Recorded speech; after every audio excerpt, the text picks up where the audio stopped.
Fala galera, sejam bem-vindos ao canal, e para mais uma história de terror.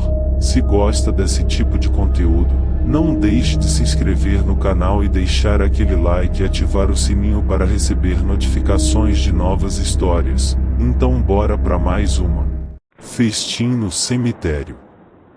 Era uma noite escura e medonha. O trovão fazia ecoar em todo o espaço a sua voz de bronze. Os relâmpagos fosforejavam no horizonte em um movimento contínuo. O mar ao longe bramia, soltando agudos gemidos, e a chuva caía a cântaros. Parecia que o gênio das tempestades, soerguendo-se em suas negras asas, ditava a uma coorte de fúrias o completo extermínio da criação. Era a natureza em luta com os elementos. As casas do Curato de N conservavam-se fechadas, hermeticamente fechadas, nenhuma luz, nenhum vestígio que denunciasse a existência de um ser humano. Apenas o mocho, o agoureiro cantor das trevas, soltava de quando em vez um lúgubre piar que, sendo levado por entre as fortes rajadas do vento, semelhava o cântico fúnebre dos sepulcros, ou o rir infernal do demônio às últimas convulsões de suas vítimas. Era horrível. O caminho que conduz do pequeno Curato de N à cidade de C é um estreito e tortuoso carreiro, completamente deserto. Os grandes arvoredos que lhe orlam os lados e a densidade dos arbustos que aí se aglomeram dão-lhe um ar sombrio e fantástico que faz estremecer de pavor, muitas vezes, o coração dos poucos viajantes que por ele passam. Além disto, o único lugar descampado que há, e a que os habitantes do país lhe dão o apropriado nome de Campo Negro, é povoado por um cemitério em ruínas, onde a crença popular tem feito o teatro de 1000 fatos singulares. Perguntai por cada uma dessas lendas a qualquer morador do Curato e ele, depois de benzer-se 2 ou 3 vezes, contar-vos-á, na linguagem expressiva do povo, possuído de tal convicção e, apoiando-a de tantas circunstâncias, que vos verei na necessidade de acreditá-lo ou de meditar profundamente no fantástico e na tradição.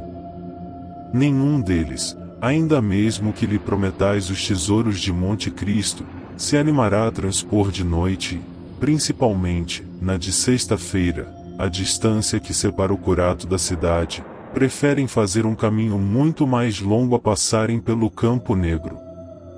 Nessa noite, porém, que acabamos de descrever, um homem abria cauteloso a porta de sua casa e, entre os horrores da tempestade, marchava em direção à estrada que vai do Curato à cidade. Embuçado em uma longa capa, com um chapéu que lhe encobria a fronte, e com um grande punhal atravessado à cinta, ele toma precipitadamente o caminho como que impelido por uma força sobrenatural. Nem o raio que caía a seus pés, derribando as gigantescas atalaias da floresta, nem a corrente que, impetuosa, se despenhava, talando os campos e os montes, nada o fazia demover do seu propósito. O seu pensamento era fixo e inabalável, como o rochedo contra quem luta debalde o embate das ondas. Oh, quem seria o louco que, zombando assim das crenças de todo um povo, dirigia-se a essas horas a um lugar reputado maldito, aonde nenhum outro se animava a ir? Quem seria o precito que, afrontando os próprios elementos, conjurava de Starte as iras do céu, a cujo poder ludo parecia curvado?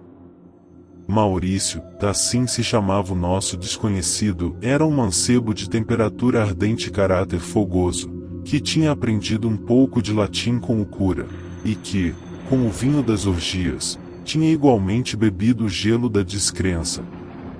Na idade de 22 anos, que então contava, tinha já perdido os seus pais, honestos e industriosos agricultores, que, à força de uma severa economia, o deixaram único senhor de uma modesta fortuna. Só, sem ter quem guiasse os seus passos na escabrosa estrada da vida, sem um parente ou um amigo que o aconselhasse, ele costumava ir repelidas vezes à cidade, onde tinha uma amante, e onde, em companhia de outros rapazes, entre o vinho e as cartas, gastava quase sempre o dinheiro que levava.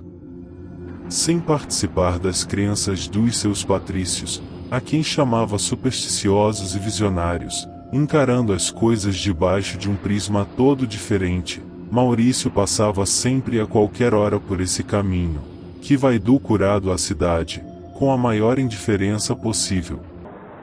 Era, portanto, para as orgias, para os braços da sua amante, a quem não via há dias, que ele corria pressuroso com semelhante tempo.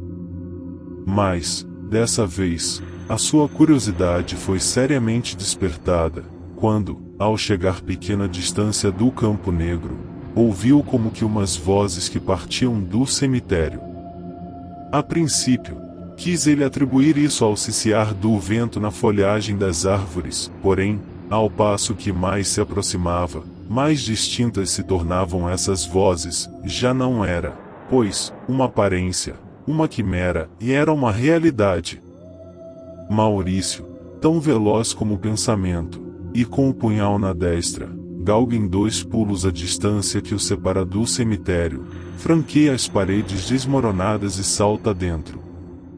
Horror! Sobre a campa de um sepulcro, jazia um cadáver dilacerado. Uma multidão de esqueletos, com gestos endemoniados, o rodeava, e fazendo desaparecer todos os seus membros com uma voracidade incrível, bebiam em crânios reluzentes um sangue negro e pútrido, que infeccionava o ar. De todas as sepulturas, levantavam fachos de uma cor azulada para iluminarem esse horrível festim, e de sob a terra saíam gemidos tão prolongados, suspiros tão magoados, que se iam infiltrar, um a um, no coração do temerário rapaz. Dir-se-ia que Satanás, nessa hora, sentado sobre o seu trono de fogo, dava rendez voos a todas as fúrias do inferno. Maurício estava como que petrificado sobre seus pés, seu punhal havia-se-lhe escapado insensivelmente das mãos, e ele, que jamais tivera medo, sentia sua coragem abandoná-lo pelas copiosas bagas de suor que lhe saíam do corpo. De repente, sentiu uns lábios frios, frios como mármore, que lhe pousavam nas faces, e uns braços descarnados, que o apertavam convulsivamente. O olhou e achou-se nos braços de um cadáver, nos braços de sua amante que já era morta. Um grito agudo escapou-se-lhe do imo do peito, e com ele uma gargalhada estridente repercutiu no espaço. No outro dia, 2 viajantes, que passavam pelo Campo Negro, viram um homem estendido dentro do cemitério. Tomados de medo, e na dúvida de que seria ou não algum fantasma, permaneciam em expectação e a fazerem diversas conjecturas, quando um deles, vencendo a sua própria repugnância, ali entrou e reconheceu Maurício. Estando convencido de que este ainda vivia, chamou o seu companheiro e, fazendo uma padiola de ramos, o conduziram para sua casa no Curado, onde, graças aos cuidados que lhe foram prodigalizados, tornou a si depois de algumas horas. Uma febre devoradora, porém, o teve prostrado por muito tempo na cama entre a vida e a morte. E, ou fosse o vigor da mocidade, ou fosse a prontidão com que lhe aplicaram os remédios, ele viu-se, enfim, escapo, conservando, todavia, uma dolorosa impressão sobre o seu semblante. A notícia desse estranho acontecimento circulou imediatamente por todo o Curato, e a estrada do Campo Negro ficou, de uma vez para sempre, interceptada, pesando sobre ela um anátema geral. Fim. Se gostou, deixa o like e não esqueça de se inscrever no canal.